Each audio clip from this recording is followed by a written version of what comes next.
जय माता दी। प्रेम से बोलिए संतोषी माता की जय। आज शुक्रवार के दिन आप सुनिए संतोषी माता की व्रत कथा। एक बुढ़िया थी और उसके 7 बेटे थे। 6 बेटे कमाने वाले थे और एक बेटा निकम्मा था। बुढ़िया माँ 6 पुत्रों की रसोई बनाती, भोजन कराती और पीछे से जो कुछ बचता वह 7वें पुत्र को दे देती। परंतु वह बड़ा भोला भाला था, मन में कुछ विचार नहीं करता था। एक दिन वह अपनी बहू से बोला, देखो मेरी माता का मुझ पर कितना प्रेम है। वह बोली, क्यों नहीं, सबका झूठा बचा हुआ तुमको खिलाती है। वह बोला, ऐसा भी हो सकता है क्या? मैं जब तक आंखों से ना देखूं मान नहीं सकता। बहू ने हंसकर कहा, देख लोगी तब तो मानोगे। कुछ दिन बाद बड़ा त्योहार आया।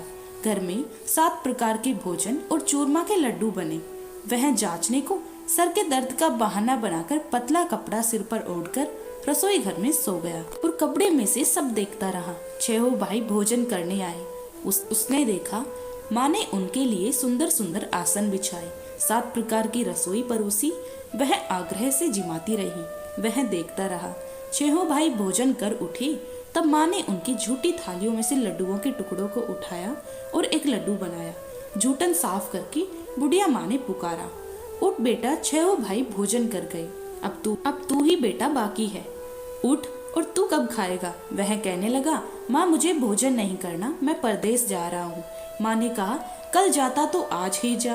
वह बोला, हाँ हाँ आज ही जा रहा हूँ। यह कहकर वह घर से निकल गया। चलते समय उसे बहू की याद आई। वह गौशाला में कंडे थाप रही थी।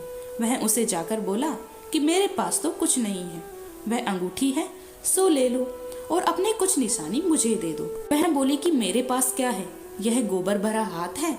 यह कहकर उसकी पीठ पे गोबर के हाथ की थाप मार दी और वह चल दिया। चलते चलते दूर देश में पहुंचा। वहां पर एक साहूकार की दुकान थी। वहां जाकर बोला, भाई मुझे नौकरी पर रख लो। साहूकार को नौकर की जरूरत थी। साहूकार उससे बोला, तू नौकरी पर रह जा। लड़के ने पूछा, तनख्वाह क्या रहेगी? साहूकार ने कहा, काम देखकर दाम मिलेंगे। साहूकार की नौकरी मिल गई। वह सवेरे 6 बजे से रात्रि 12 बजे तक नौकरी करने लगा। कुछ दिनों में दुकान का लेन देन, हिसाब किताब, ग्राहकों को माल बेचना, सारा काम करने लगा। साहूकार के 7-8 नौकर थे। वे सब चक्कर खाने के लगे कि यह नया नौकर बहुत होशियार बन गया है। सेठ ने भी काम देखा और 3 महीने के अंदर ही उसे मुनाफे का साझेदार बना लिया। 12 वर्ष की वह नामी सेठ बन गया और मालिक सारा कारोबार उस पर छोड़कर बाहर चला गया। अब बहू पर क्या बीती वह सुनो। सास ससुर उसे दुख देने लगे। सारी गृहस्थी का काम करा के उसे लकड़ी लेने जंगल में भेज दी। इस बीच घर की रोटियां के आटे को भी भूसी निकलती और उसकी रोटी बनाकर रख दी जाती। फूटे नारियल की नरीली में पानी। इस तरह दिन बीतते रहे। एक दिन वह लकड़ी लेने जा रही थी कि रास्ते में बहुत सी स्त्रियां संतोषी माता का व्रत करती दिखाई दी। वहां यह खड़ी होकर कहने लगी, बहनों, यह तुम किस देवता का व्रत करती है और उसके करने से क्या फल होता है? इस प्रकार के व्रत करने की क्या विधि है? यदि तुम अपने इस व्रत का विधान मुझे समझाकर कहोगी तो मैं तुम्हारा बड़ा एहसान मानूंगी। तब उनमें से एक स्त्री बोली, सुनो, यह संतोषी माता का व्रत है। इसके करने से निर्धनता, दरिद्रता का नाश होता है, लक्ष्मी आती है, मन की चिंताएं दूर होती है, घर में सुख होने से मन को प्रसन्नता और शांति मिलती है, निपुत्री को पुत्र मिलता है, प्रीतम बाहर गया हो तो शीघ्र आता है, कुंवारी कन्या को मनपसंद वर मिलता है, राजद्वार में बहुत दिनों से मुकदमा चलता तो वह भी खत्म होता है, गृह कलेश की निवृत्ति होती है, सुख शांति हो, घर में धन जमा हो, पैसा जायदाद का लाभ हो और भी जो मन में है, जो कुछ कामना हो, वह सब इस संतोषी माता की कृपा से पूरी होती है। स्त्री कहने लगी, 1.25 आने का गुड़ चना लेना, इच्छा हो तो 5.25 आने का लेना, या 1 रुपया भी सहूलियत के अनुसार ही लेना, बिना परेशानी, श्रद्धा और प्रेम से जितना भी बन सके सवाया लेना। 5.25 पैसे से 5.25 आना था, इससे भी ज्यादा शक्ति और भक्ति के अनुसार ले लेना। हर शुक्रवार को निराहार रहकर कथा कहना और सुनना। इसके बीच क्रम टूटे नहीं, लगातार नियम पालन करते रहना। सुनने वाला कोई ना मिले तो घी का दीपक जलाकर उसके आगे जल के पात्र को रखकर कथा कहना, परंतु नियम ना टूटे। जब तक कार्य सिद्ध ना हो नियम पालन करना और कार्य सिद्ध हो जाने पर व्रत का उद्यापन करना। 3 मास में माता फल पूरा करती है। यदि किसी के खोटे ग्रह हो तो भी माता 1 वर्ष में अवश्य कार्य सिद्ध करती है। कार्य सिद्ध होने पर ही उद्यापन करना चाहिए, बीच में नहीं करना चाहिए। उद्यापन में सेर आटे का खाजा तथा इसी अनुसार से खीर तथा चने का साग बनाना, 8 लड़कों को भोजन कराना, जहाँ तक मिले देवर, जेठ, भाई, बंधु, कुटुंब के लड़के लेना, ना मिले तो रिश्तेदारों और पड़ोसियों के लड़के बुलाना, उन्हें भोजन कराकर यथाशक्ति दक्षिणा देना और माता का नियम पूरा करना। उस दिन घर में कोई खटाई नहीं बनाना। यह सब सुनकर बुढ़िया की बहू वहां से चल दी। रास्ते में लकड़ी के बोझ को बेच दिया और उन पैसों से गुड़ चना लेकर माता के व्रत की तैयारी करने लगी। आगे चली और सामने मंदिर है। यह सुनकर माता के मंदिर में जाकर माता के चरणों में लौटने लगी। इसके बाद वह माँ से विनती करने लगी, हे माँ, मैं निपट मूर्ख हूँ, व्रत के नियम कुछ नहीं जानती हूँ, मैं बहुत दुखी हूँ। हे माता, जग जैनी मेरा दुख दूर करो, मैं आपकी शरण में हूँ। माता को दया आई। एक शुक्रवार बीता कि दूसरे शुक्रवार को ही इसके पति का पत्र आया और तीसरे को उसका भेजा हुआ पैसा भी आ पहुंचा। यह देवरानी जेठानी मुंह सिकोड़ने लगी, इतने दिनों में इतना पैसा आया, इसमें क्या चढ़ाव है, क्या बढ़ाव है।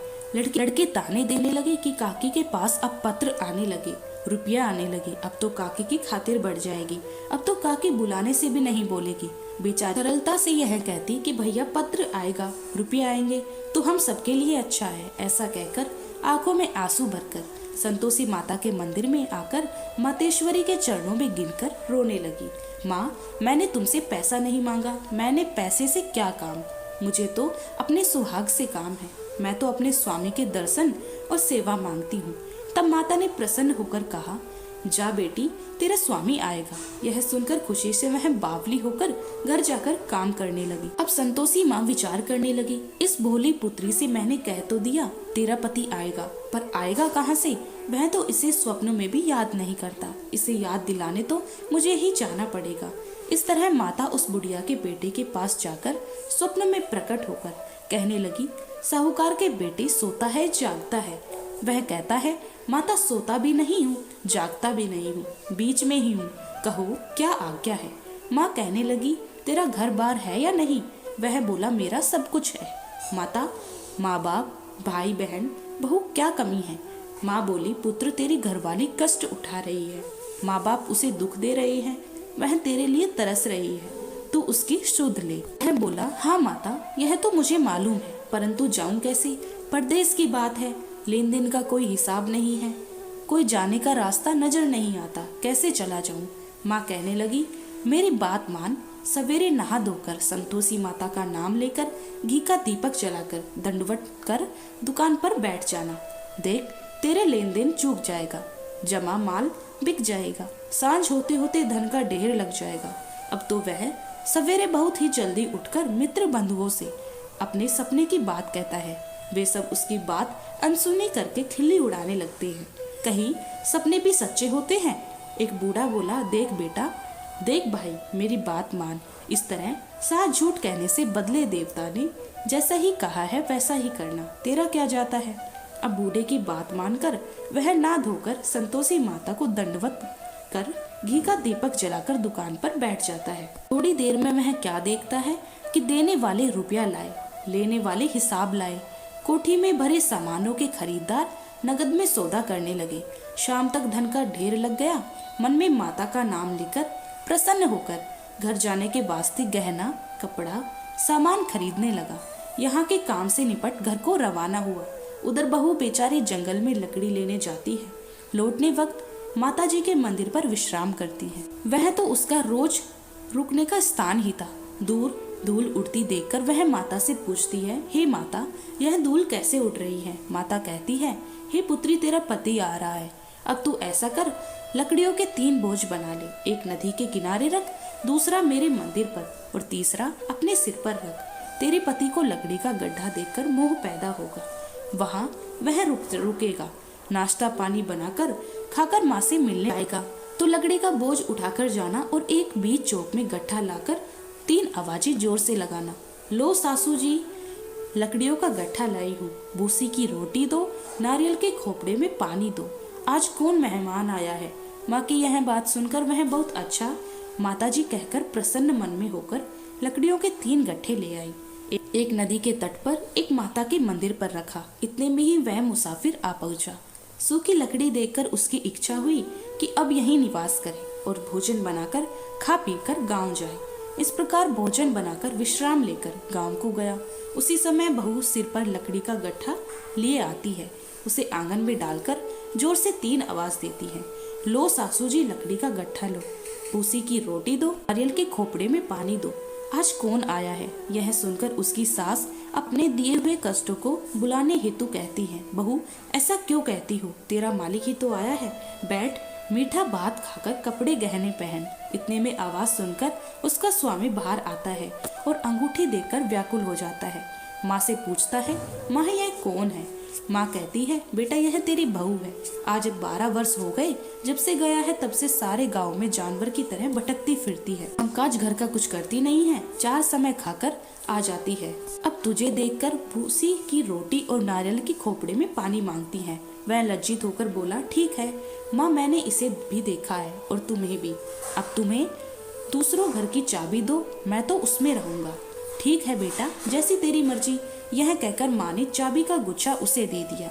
उसने लेकर दूसरे कमरे को खोलकर सारा सामान जचाया और एक दिन में ही वहाँ राजा के महल जैसा ठाट बाट बन गया। अब क्या था, वह सुख भोगने लगी। इतने में ही अगला शुक्रवार आया। उसने अपने पति से कहा, मुझे माता का उद्यापन करना है। उसका पति बोला, बहुत अच्छा, कर लो, अपनी खुशी से यह भी कर लो। तुरंत ही वह उद्यापन की तैयारी करने लगी। जेठ के लड़के को भोजन के लिए कहने लगी। उसने मंजूर किया, परंतु पीछे जेठानी अपने बच्चों को खिलाती है, देखो भोजन के समय सब लोग खटाई मांगना, जिससे इसका उद्यापन पूरा ना हो। लड़की खाना खाने लगे, खीर पेट भरकर खाई, परंतु बात याद आते ही कहने लगे, हमें कुछ खटाई खाने को दो, खीर खाना हमें भाता नहीं। यह देखकर अरुचि होती है। बहू कहने लगी, खटाई किसी को नहीं दी जाएगी, यह तो संतोषी माता का प्रसाद है। लड़के उठकर खड़े हुए और बोले, पैसे लाओ। बोली बहू कुछ जानती नहीं थी, सो उन्हें पैसे दे दिए। लड़के उसी समय उठकर इमली लेकर खाने लगे। यह देखकर बहू पर माता ने कोप किया। राजा के दूत उसके पति को पकड़कर ले गए और जेठ जेठानी मनमाने खोटे वचन कहने लगे। लूट लूट कर धन इकट्ठा कर लिया था, सो राजा के दूत उसे पकड़कर ले गए। अब सब मालूम हो जाएगा जब जेल की रोटी खाएगा। बहू से यह वचन सहन नहीं हुआ। रोती रोती माता के मंदिर गई और बोली, हे माता, तुमने यह क्या किया, हंसाकर क्यों रुलाती हो। माता बोली, पुत्री, तूने उद्यापन करके मेरा व्रत भंग किया, इतनी जल्दी सब बातें भुला दी। वह कहने लगी, माता भूली तो नहीं हूँ, ना कुछ अपराध किया है, मुझे तो लड़कों ने भूल में डाल दिया है, मैंने भूल से उन्हें पैसे दे दिए, मुझे क्षमा करो माँ। माँ बोली, ऐसी भी कहीं भूल होती है। वह बोली, माँ मुझे माफ कर दो, मैं फिर तुम्हारा उद्यापन करूंगी। माँ बोली, अब भूल मत करना। वह बोली, अब भूल नहीं होगी माँ, अब बताओ वे कैसे आएंगे। माँ बोली, जा पुत्री, तेरा मालिक तुझे रास्ते में ही आता मिलेगा। वह निकली, रास्ते में पति आता मिला। उसने पूछा, तुम कहाँ गए थे। वह कहने लगा, इतना धन जो कमाया है उसका टैक्स राजा ने मांगा था, वह भरने गया था। वह प्रसन्न होकर बोली, अच्छा हुआ, अब घर चलो। कुछ दिन बाद फिर शुक्रवार आया तो वह बोली, मुझे माता का उद्यापन करना है। पति ने कहा, कर लो। वह फिर जेठ के लड़कों से भोजन को कहने लगी तो जेठानी ने 1-2 बातें सुनाई और लड़के सिखा दिए कि तुम पहले ही खटाई मांग लेना। लड़की कहने लगी कि हमें खीर खाना नहीं बाता, कुछ खटाई खाने को दो। तो बोली, खटाई खाने को नहीं मिलेगी, खाना हो तो खाओ। यह कहकर ब्राह्मण के लड़के भोजन कराने लगी। यथाशक्ति दक्षिणा की जगह 1-1 फल उन्हें दिया।